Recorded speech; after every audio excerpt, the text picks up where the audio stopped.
Hello friends, welcome back to my channel. आज के इस वीडियो में मैं निष्ठा प्रशिक्षण मॉड्यूल 9 जिसका नाम गणित का शिक्षा शास्त्र है, इसका नोट्स मैं इस वीडियो में उपलब्ध कराऊंगी।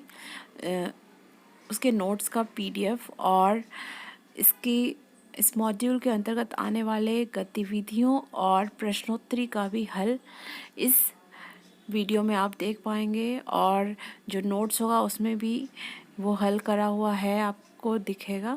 और जो कुछ मुख्य बातें हैं, जो कुछ मुख्य पॉइंट्स हैं जिन्हें ध्यान में रखना चाहिए क्योंकि कॉम्पिटेंसी टेस्ट में वो पूछा जा सकता है, उसके बारे में भी मैं चर्चा करूँगी। तो आइए देखते हैं गणित का शिक्षा शास्त्र का कुछ इम्पोर्टेंट पॉइंट्स। तो जैसा कि आप जानते हैं, इसका नाम है गणित का शिक्षा शास्त्र। तो सबसे पहले तो इसके उद्देश्य ही पूछ सकते हैं कि गणित का शिक्षा शास्त्र का उद्देश्य क्या है प्राथमिक और उच्च प्राथमिक स्तर पे। और उसके बाद गणित की प्रकृति क्या है। इस मॉड्यूल में गणित की प्रकृति इतनी स्पष्ट तरीके से नहीं बताया गया था, तो मैंने अदर बुक से रेफरेंस लेकर यहाँ पर लिखा है गणित की प्रकृति के बारे में, जिसको आप पढ़ के समझ सकते हैं। फिर प्राथमिक स्तर पर गणित की पाठ्यचर्या की अपेक्षाएं क्या हैं, मतलब कि कक्षा 1 से 5 तक में पढ़ने वाले बच्चे से हम गणित की अपेक्षाएं क्या रख सकते हैं कि उन्हें गणित में क्या क्या चीज़ें आनी चाहिए। जैसे गणितीय तकनीकों जैसे दशमलव प्रणाली पर महारत हासिल करने के लिए पद्धति को समझे, 3 अंक की संख्या तक अपने तरीके से सरल गणना करें और अलग अलग संदर्भों में उन्हें दिन प्रतिदिन के जीवन क्रियाकलापों पर लागू करें। इस तरह से गणित की जो अपेक्षाएं दी गई हैं ये पूछा जा सकता है। फिर प्राथमिक स्तर पर गणित अध्ययन के उद्देश्य में भी वही आप अपेक्षाएं ही बताएंगे, क्योंकि मैंने अलग अलग दोनों ये इसको पढ़ा है, तो दोनों में प्राथमिक स्तर पर गणित की पाठ्यचर्या की अपेक्षाएं में भी वही बातें लिखी गई थी और प्राथमिक स्तर पर गणित अध्ययन के उद्देश्य में भी वही बातें लिखी गई हैं। तो इसको आप देख सकते हैं। फिर प्राथमिक स्तर पर अध्ययन, अध्यापन, रणनीति और मूल्यांकन। गणित की शिक्षा शास्त्र के लिए गणित सीखने सिखाने के लिए प्राथमिक स्तर पर इसकी रणनीति क्या होगी और मूल्यांकन का तरीका। सबसे पहले आकलन है देखेंगे, उसके बाद प्राथमिक स्तर पर संख्या पढ़ाना। जब हम बच्चों को संख्या सिखाते हैं तो किस तरह से सिखाएंगे, तो एल्प्स का नियम होता है ELPS। E experience, L language, P picture, S symbol. तो E क्या रिप्रेजेंट करता है, एक्सपीरियंस, यानी बहुत सारे अनुभव बच्चे को देने चाहिए जिस भी विषय में बातचीत हो।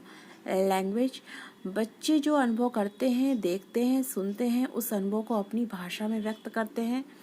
P पिक्चर, अनुभव और भाषा के बाद बच्चा चित्र के माध्यम से सीखता है। तो इसीलिए पुस्तकों में आप बहुत सारी पुस्तकों में देखे होंगे कि बहुत सारे चित्रों से बच्चों को सिखाया जाता है। चित्र बने होते हैं, कक्षा 1 और 2 में मुख्यतः चित्र ज़्यादा होते हैं। S सिंबल, चिन्हात्मक रूप से बच्चे अपनी बात व्यक्त करते हैं या बच्चे चिन्हों के रूप में दूसरों की बात को समझ सकें। इस तरह से ELPS का ये इस नियम से हम संख्या को पढ़ाते हैं बच्चों को। फिर गतिविधि 3 है, इस प्रश्न का भी उत्तर यहाँ पे लिखा हुआ है, इसको देख के आप अपना उत्तर चेक कर सकते हैं। पोर्टफोलियो गतिविधि, जो ये 3 क्वेश्चन इसमें दिए गए हैं, पहले में रूब्रिक्स का निर्माण करना है, पूर्णांक का गुणन, अंशों का विभाजन, आयत का क्षेत्रफल, इसके लिए रूब्रिक्स तैयार करना है। फिर गणित शिक्षा से संबंधित NCF 2005 की कोई भी 3 विशेषता लिखनी है। फिर NCF 2005 के अनुसार स्कूली गणित के लिए कोई भी 3 परिकल्पना लिखें।